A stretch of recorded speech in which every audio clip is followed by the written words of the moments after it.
65a. See the mission on the top. You think Hashem, we're able to learn every day. Right. So we're learning, we should have some English immediately. So first time from my father. Okay.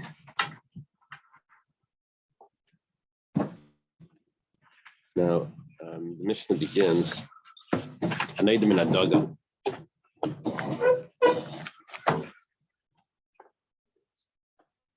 Okay. Grain. It's over.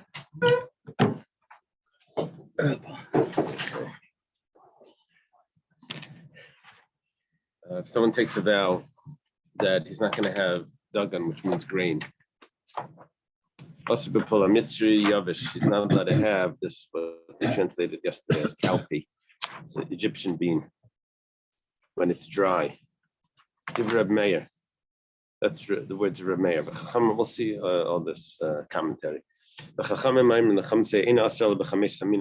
sages say that dagan doesn't mean all the grains. It means only the 5 grains, which is wheat, barley, oats, spelt, and rye.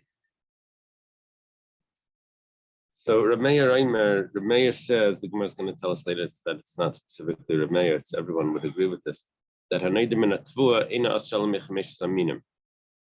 if he says Tavua, which means produce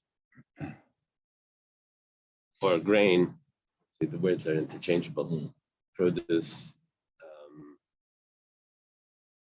fruits, but in English you could have a bunch of words,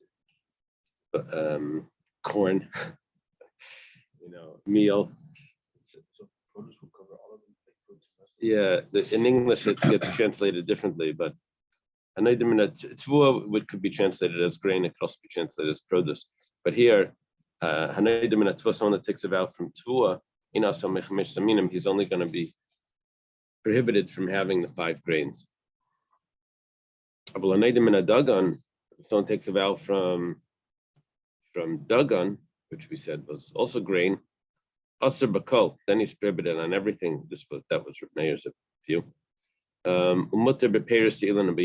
But he was prohibited, but he was permissible to have the fruits of the tree and also vegetables.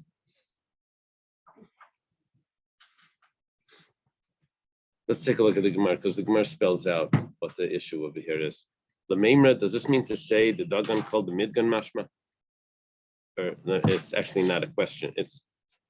I'm not sure if it's introducing Rabbi Yosef's question or if it's said as a statement. What do they have in English? They have a question mark after it, or do they have an exclamation mark? Question mark. Okay, so they're introducing the question already from the beginning of the Gemara. You see, the word dagan means to heap up, the midgan, to put into a heap. So this, you see, when it comes to the grains, you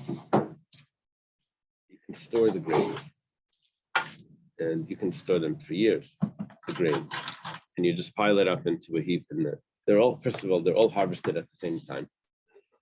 The whole field can be harvested at once, and then you just store it, put it in a silo to store it.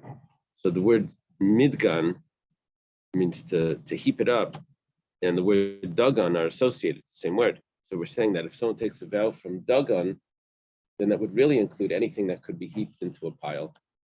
And so that would include the cowpea as well, because these are things that could be stored like that, like lentils type of thing. It would exclude like fruits. But fruits, cannot, right, you cannot put them in a pile. Okay, so Masav Rav Yosef. Rav Yosef has a question. Question is, he quotes a pasuk in Divrei Yamim. Maybe Rav Yosef, he would recite everything by heart because he couldn't see, he was blind. So he was famous for Targum because he wasn't supposed to quote the Chumash by heart. So he would study it in the Targum. Maybe the Nach, the Nevi'im and the Ksuvim, he was allowed to. I'm not sure because here he's quoting the pasuk. It's not so common that he should quote a pasuk. It's Maser Rabbi Yosef Davar when the matter was spread out. Hirbu b'nei Yisrael reishis dagan tiresh v'yitzar v'chol tuas sadeh l'roiv gomer. Chizkiah encouraged the people to give their tithes. Be careful about the tithes and then bring it to the temple. I guess to give to the Kohanim and to the Levium. So when this happened, so the people were improving their ways and they started to bring. So they brought the grain, the tiresh, which is wine, and yitzar, which is oil, and all the grain of the field. Well, you said the first word, the first item was grain, was dagan. And then at the end he said, and all the Tavua, the grain, the products of the field. Amrit dagan called the midgan mashma. And if you say that dagan means anything that's heaped up, Maya kapreitza davar here, then what does it mean? The main point probably is the end of the pasuk. Of what does it mean? Kol tavas asada. What does it mean? All of the grain, the products of the field. You already included everything in the dagan. Was the general term for all the produce? Yeah. But actually, what we're saying now is Tavua means only the 5 grains, and dagan means even more than that. Kol tavas asada would mean more than that as well. But if dagan means more than the 5 grains, and kol tavas asada means more than the 5 grains, so what's the same thing? What does it mean in Parshas Bereshis? Kol Tavua. Does it say Tavua in Bereshis? The pasuk in Bereshis. Kol tavas asada.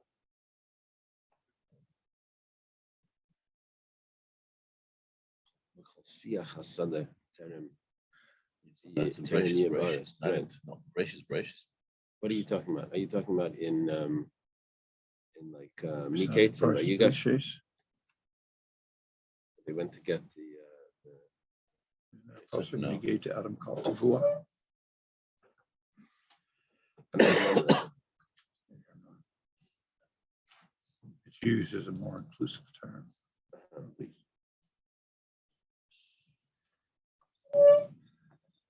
Search. But also the ful on mitzri, right? I think ful is like a staple food. I think even today, I think in Egypt, ful is like bean. That's like the main food that they have. I don't know. Right. Does that play a role? Like it's a staple food. That's one of the main things that they eat. I don't know if it's because it's a staple, but I think because it's the way it's stored, because it's heaped up into a silo. Mhm. That's why we're including it in dagan, because the dagan turns into to the verb.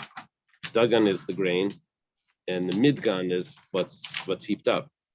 We're using it. Anything that's part of the noun, anything that's part of the verb is part of the noun. That's the. It says it twice in Vayikra. What does the Rashi say? Was Ashai Adine Island? That's talking about with the famine. Yeah, that was a Rashi. Thank you.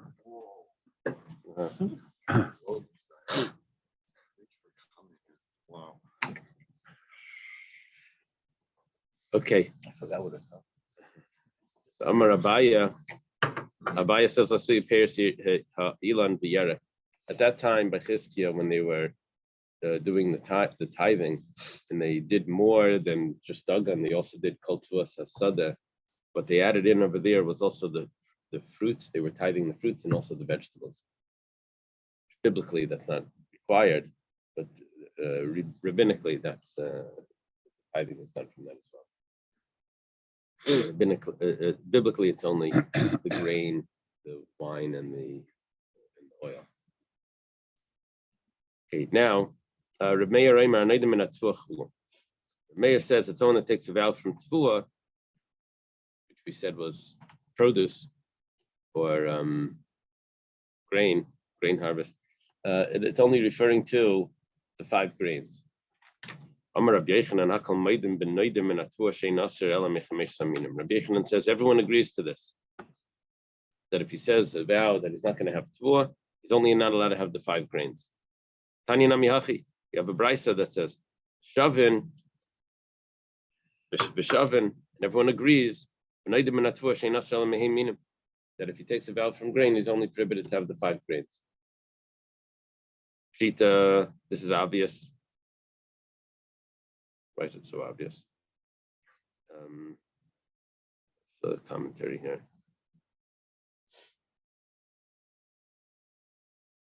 Just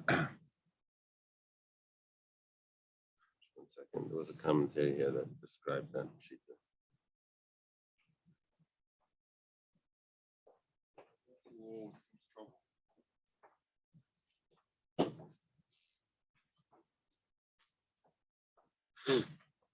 I don't see it now.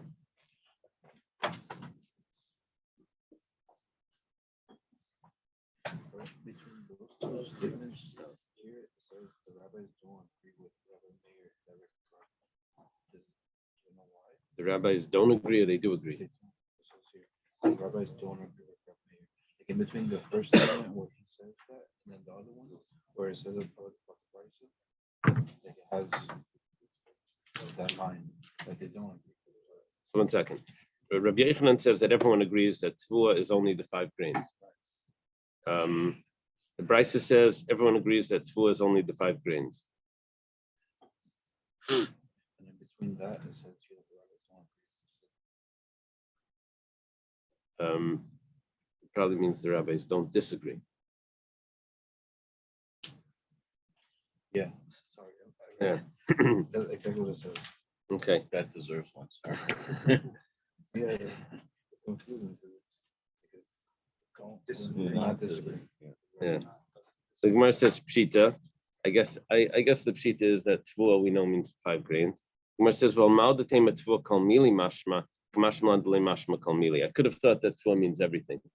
And now here, the Ran adds in that Tavua, based on the Gemara after, that the translation of Tavua is produce. And since produce means everything, so then Tavua must mean everything. In other words, the targum of Tavua is alalta, which means produce. So in the targum, the Tavua gets translated as produce, which is more inclusive. But it could also mean just the produce of those grains. So it could be more restricted to just the grains. So what we're saying is that if you say alalta, then you're right, then it would be the produce, then it would be everything. But if you just say Tavua, then that would be specifically the produce of those grains. And that would everyone would agree with. Okay, Masav Rav Yosef. Rav Yosef has a question. You know what his question is. The Gemara doesn't even spell it out for us. It says, but that before we had this verse where it says dagan, which we said was grain, and then we said, so what is kol tavos asada? We said, oh, that's coming to include also the fruits of the tree and also the vegetables. So Tavua doesn't just mean grain. Tavua means the fruits of the tree and the trees and the vegetables. Amarava Tavua l'chod, Tavua sada l'chod. If it says Tavua, that means the 5 grains. If it says Tavua sada, that's what that means with the modifier, the produce of the field. Then that's referring to everything. Okay. Bar Marshmuel Pakid, the listen Tleser Alfi Zuze Lurava. The son of Marshmuel. I'm not sure who Marshmuel is. It doesn't sound like it's Shmuel. The generations are off. Rav is way too far from Shmuel. He left in his will that 13,000 coins, Susi, should be given to Rava min alalta dinahar panya, from the produce of Nahar Panya. He must have been a wealthy person. And I don't know if it's because he owes him money or if it's because he's just giving it to him.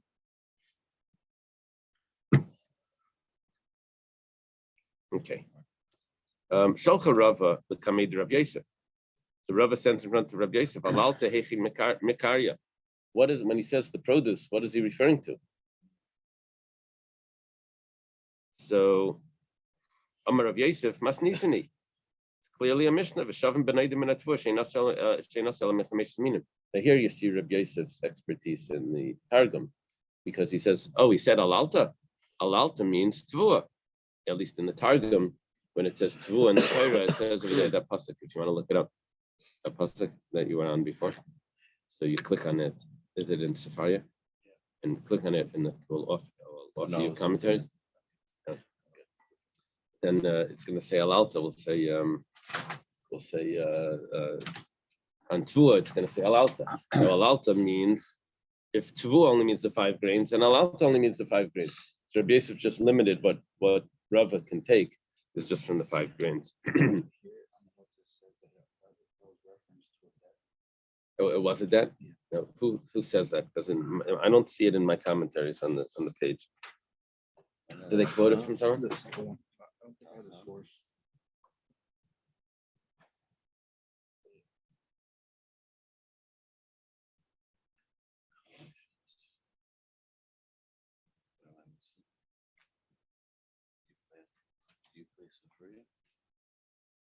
Yeah, so click on a verse that says Tavua.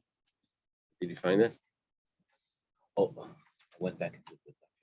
Oh. Okay. As fast as ever. They're fast as the younger generation. Okay. So Rabbi Yosef just restricted Rava. Amalei Abaya. Abaya says, Midami. How can you compare what just happened there? Tavua leimash melech mesh saminim. When it says Tavua, you're right, it means the 5 grains. But Alalta is kol mili mashma. Alalta is much more inclusive than Tavua. What are you saying? Okay, now, you ended up over there. So Tavua, go back to Targumim, and let's do Targum Onkelos. There's 3 Targumim here. Targum Onkelos, Alalta Tika. Let's see if there's another Targum. Targum Yonasan is really smart. There's a Sechlan min Alalta Tikta and Tafsir Rasag. I don't speak Arabic. But, over here it's Bantim Tichem and Galsaha. So in Arabic it's unbelievable. Yeah. Yeah, the references are wild. Okay. So they speak Aramaic. Yeah. Even in Israel, they were speaking Aramaic. Going to? I think so. I think everything was Aramaic. The Mishnah was written in Hebrew, but that's because they studied in Hebrew. But it was like we study in Hebrew too. But the common language was Aramaic. That's why the Targum Yerushalmi is more Aramaic than Bavli even. So Hadru Kami de Rava. This conversation of Abaya and Rabbi Yosef came back to Rava. Abaya was the main student of Rabbi Yosef. Rava also learned by Rabbi Yosef, but it doesn't seem like we don't have a lot of conversation, Rava and Rabbi Yosef. But Amar, he said, Halakami Boili, I didn't have that question. Dalalta kol mili mashma. I know that alalta means everything. I was going to take from all the produce. That's not my question. Adodi Boili, I had a totally different question. Scharbatim schar sfinas mai. I want to know if I can take the rent from the houses and the rent from the boats. Because miyamrin kiven the pachtan lavalaltahi. By dilma kiven the la yadia chisas pachtayu alaltahi. Very interesting question. I'm taking from the prophets, the produce. So alalta is a produce that includes everything. So what is the produce from the houses? Well, the rent money that comes in. Now, the only thing is when you take rent money, there's a reason why you can charge rent and what it has to do with how much loss there is from the usage of the house and the usage of the boat. Now you don't see that from each person that comes in per night, but you do see that over time. And when they have to fix it, maintenance, then you see like, did I really make money here or not? That's the way you need the accountant to see, is this working?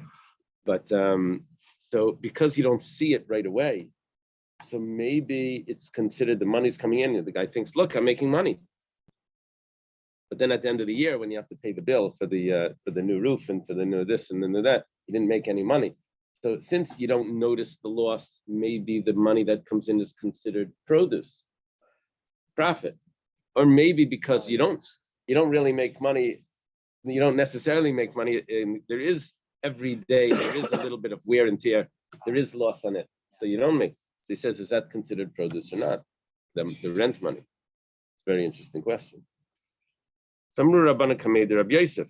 So this comment of Rava, it says, I know what al-alta is. I know that it came back to Rabbi Yosef. Amar, so Rabbi Yosef says, if he didn't need us, then why did he ask us? So Ikbid Rabbi Yosef was upset. Shama Rava hears that Rabbi Yosef is upset. He comes to visit him on Erev Yom Kippur. You know, Yom Kippur atones only for sins between man and God. But if you make someone upset, you have to go and ask him for forgiveness. So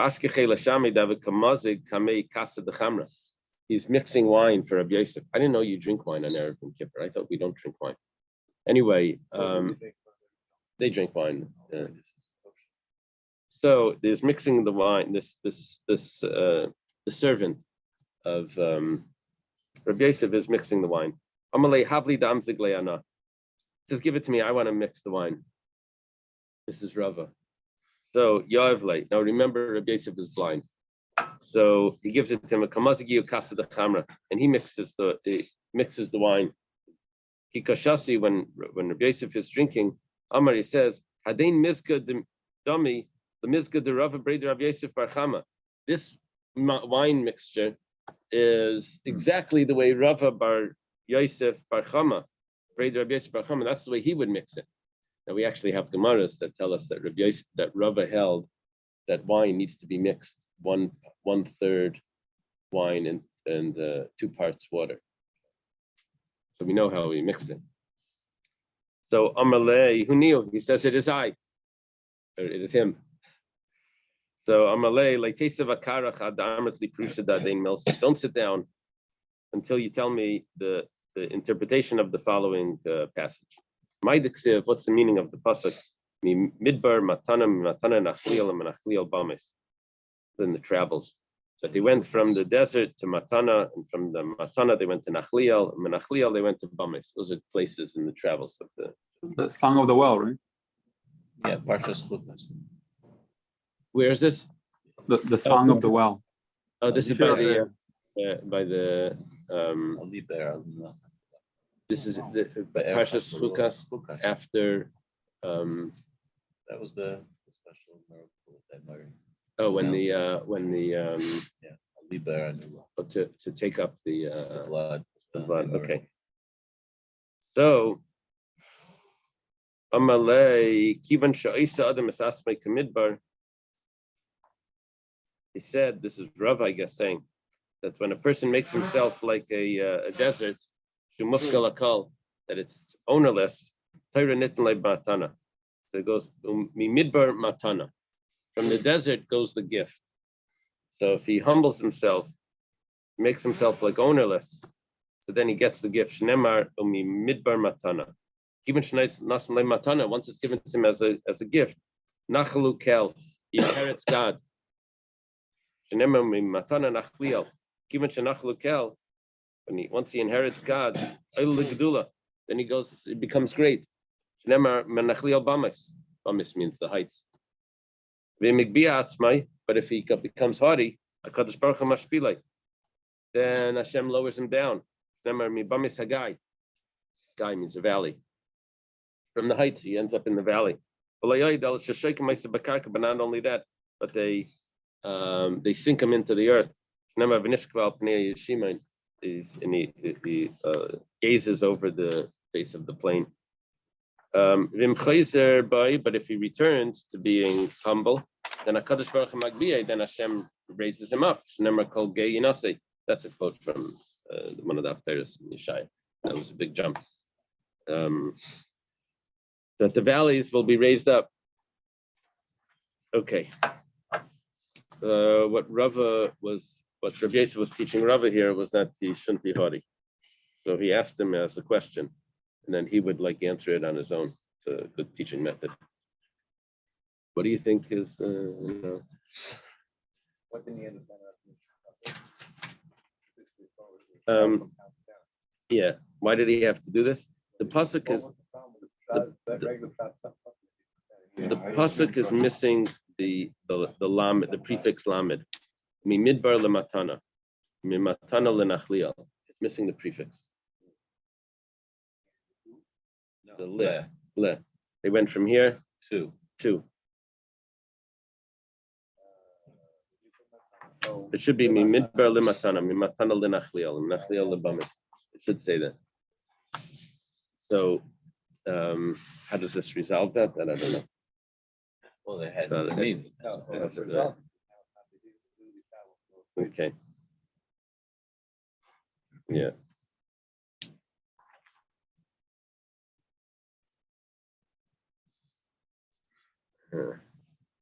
How did Rava know exactly what Rabbi Yosef wanted?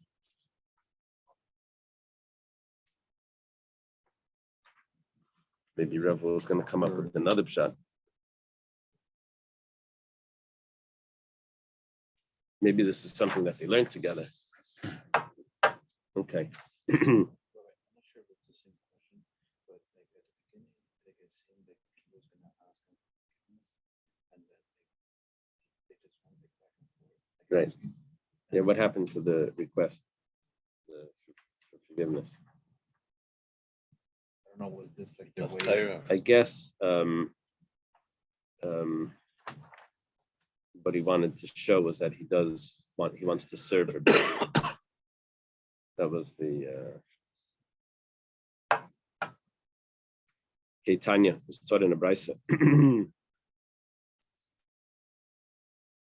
Have that picture of the Biana Rebbe, the old Biana Rebbe in New York. You ever see the picture with the Rebbe holding his arm? They were on top of a shul in the Lower East Side or something. And there's a picture of the Biana Rebbe. And the Rebbe is holding his arm like this. And according to the story, it was before the Rebbe became Rebbe. The Rebbe asked the Gabbai, he said, can I help the tzaddik downstairs? And, he let him hold his arm.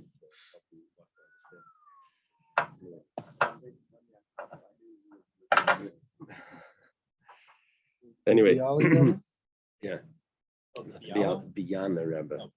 Yeah.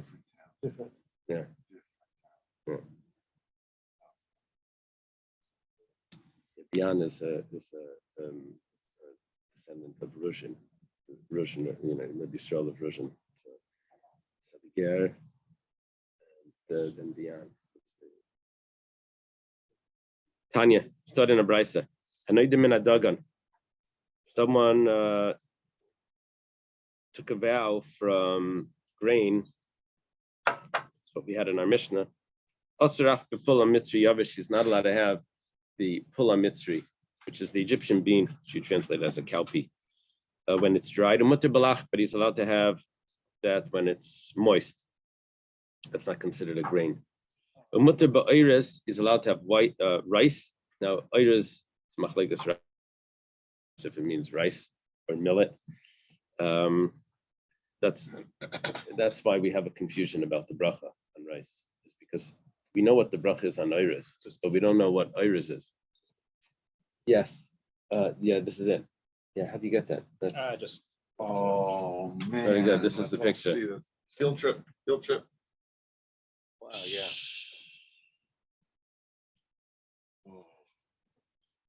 That was before the What did you say? well, I was trying to figure out what the spelling was. Oh. It's boyan. Oh, yeah, Boyan. This is before he became Rabbi. That's what I was asking. That's what they said. That's Okay. around- So he took a vow he's not going to have grain. He's allowed to have rice. Now, this is the interesting part. He's allowed to have chilka, which is the grain divided into into two. Strugus is the grain divided into three, and tisni is divided into four. It's good that it did that for me. Chopped, yeah. You know, they're like the oats are sliced Right. thinner. So this is the grain that's grits. What it's called? Oh, it's made out of corn. Uh-huh. Okay. Nedarim Pairs Shashana. Someone takes a vow from the fruits of the year. Also, b'chol Pairs Shashana, you can't have any of the fruits. But he's allowed to have the young animals. That's also fruits of the year, but that's not what he means when he says fruits. He's allowed to have the calves, the kids, and the young sheep, and the milk, and the eggs, and the young birds. But if he says the growths of the year, so then that would include even those young animals. He takes a vow he's not going to have fruits of the ground. Can't have any of the fruits of the ground. But he can have truffles and mushrooms. We'll see in a second. But if he takes a vow that he's not going to have the growths of the ground, then he can't have truffles and mushrooms either. But we have a contradiction to this. Something that doesn't grow from the ground, you say shahakol. That everything was created by his by his word, right? And that's the bracha that we say on things that don't grow from the ground. Vitani, we have a brisa, ala melach, valazamis, on salt, or on brine, balkameno, pitriois, and on truffles and mushrooms. He says shahakol, which means that it doesn't grow from the ground.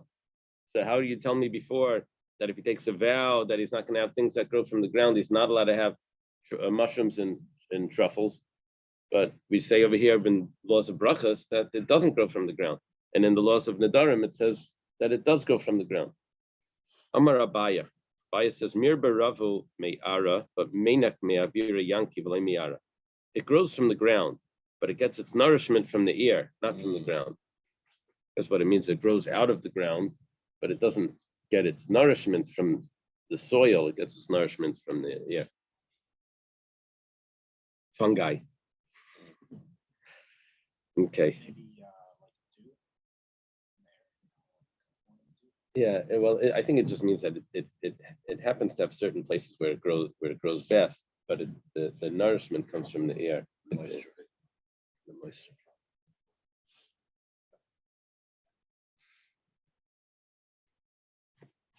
They used to sell in Whole Foods this little box. You would like open it up, and add some water to it, and you would grow your own mushrooms. Yeah. It was like a gimmick, but it was good for a science project. You had to add water like a little bit every few days to keep it moist. You would say a bracha on salt. Yeah, that's an interesting thing. We have to look that up if that would be the halacha.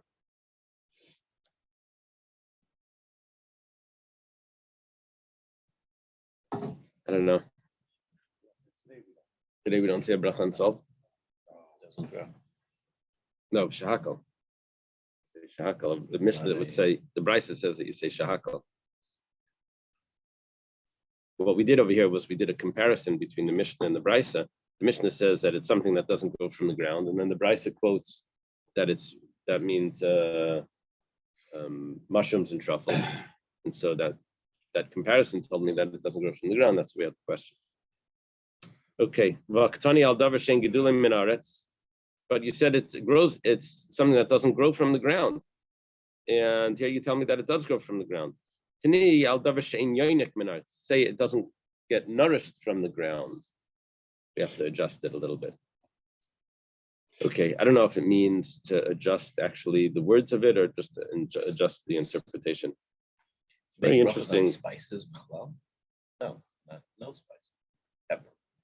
Well, anything that is edible, that's not the normal way of eating it, then you would say shahakal. Like if someone eats a lemon, I think it says that they eat spices. So the spices that's not normally eaten, you would probably say a shahakal. Unless it's something that you can't eat plain, that would be harmful, then you don't say any bracha. But probably on the spice, you would, if you dip your finger in, just to taste it. What is this? Actually, Tayyim pilot, if you spit it out, you don't have to say a bracha. That's a discussion. But isn't there like a minimum size? Like No. bracha? No, minimum size for an after bracha, but not for the bracha beforehand.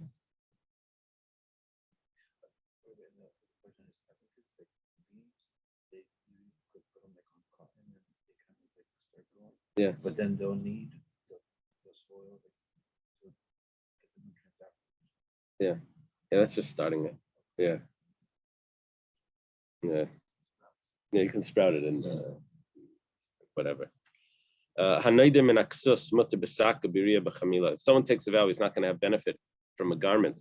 So he's allowed to use a sackcloth. Urea is a type of curtain, and b'chamila is another type of curtain.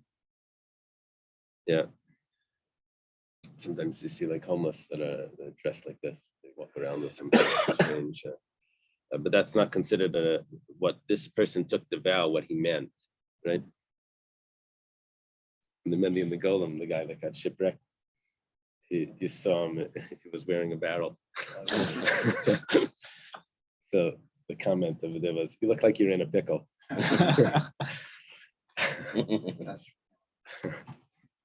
So Amar, if he says kainem tzemer oila alai, he takes a vow that wool is prohibited from coming upon me. So mutal iskasis b'gisi tzemer, he didn't mean clumps of wool. He meant wool clothing. So he's allowed to put around himself these just shearings of wool. Pishtan oila alai says flax or linen from coming upon me. Mutal iskasis banitzi pishtan, he's allowed to put on stalks of linen around him, stalks of flax rather, around him, because he meant when he said pishtan, which is flax or linen, he meant the clothing that's made out of it. He didn't mean Rabbi Yehuda Rabbi says no. You have to see what the situation was. Tan v'zia, if he's carrying a load and he's sweating, but yereche kasha, it's smelled. Amar kainim tzemer pishtan meilalai, and he says that I'm not going to ever have wool or flax upon me. He was carrying a load of flax and linen, and it was such a big burden, and he was sweating. So he says, I'm never doing this again. He didn't mean that he's not going to put on a sweater. He meant that he's not going to carry a load like that. So it depends on the situation. You can't just determine what it means just based on the words that he said. You have to see the context. Was it the load, or was it just the heat that made him start sweating? It was Ton. He was carrying a load, and together with the heat, and he was sweating, and he made a comment like that. Then, right? Wool sweater. Whoa. Pass This is exhibit A. The difference is you do that kind of shit. It doesn't say that it's wool. How do we know it's wool? On the bottom, maybe. Sometimes it hits. Shatless. No, the wool isn't scratchy. It is. Good. Okay.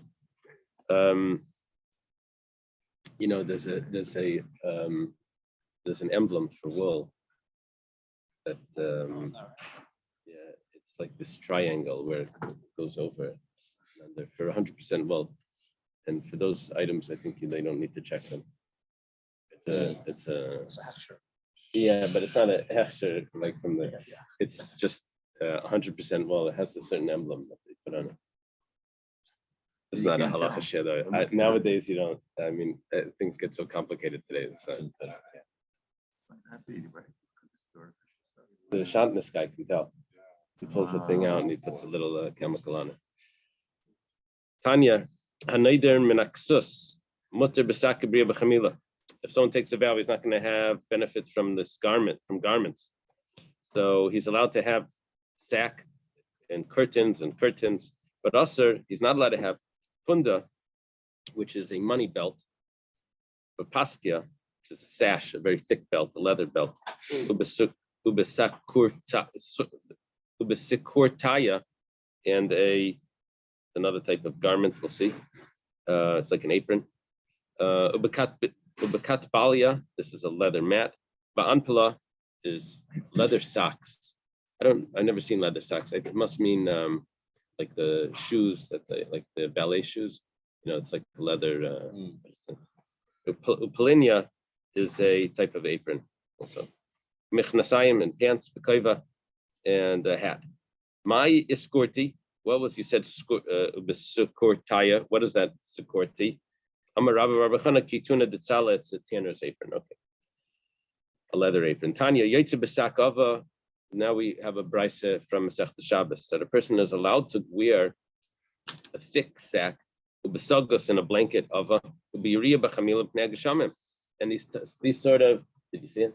The emblem? No, it's more like dry clean stuff. Oh. Like, steam. It's funny that on Hanukkah we're having all these Greek words. Oh. Yeah. give him a trophy. You're getting a trophy from Yitzi. Yeah. Like the virtual. Thank you. So he's allowed to go out with these sort of things on Shabbos, but he can't wear a basket. Can't wear a box. Can't wear a mat. So in other words, raincoats are fine, but you can't start wearing other things that aren't actually raincoats. We were saying types of blankets, but that was acceptable, or curtains was acceptable in the rain. Harayan Yatzim Besakim, shepherds go out with their sacks. It must mean some sort of sack that was made into clothing. And it doesn't have to be just the shepherds, it could be anyone, just it was common for them to do that. Rabbi Yehuda says it depends on a person's situation, on the context. I missed an important Ran, where the Ran says that nowadays, because we don't speak in Hebrew, so all of this discussion is about Hebrew words. He said, then we're going to have to use, when we would use the Hebrew word, then we would probably be saying the word as it is in the Torah, what it means in the Torah. So if we would say tirosh, for example, if we spoke in Hebrew and we say tirosh, then we would probably mean a sweet drink. But because we don't speak in Hebrew, and we would say tirosh, then we only meant wine, which is how the Torah calls tirosh. So it's switched because okay. Rabbi Yehuda says it depends on the context. Tanya, Keitaram Rabbi Yehuda kol fianayda. How does this work? If he was wearing wool and it was bothering him, that he's not going to wear wool. He's not allowed to wear it, but he's allowed to carry it. But if he's carrying flax and he's sweating, says, I don't want to have flax upon me. He would be allowed to wear linen, but he's not allowed to carry it. Okay. Happy Hanukkah, everyone. Thank you. Happy Hanukkah.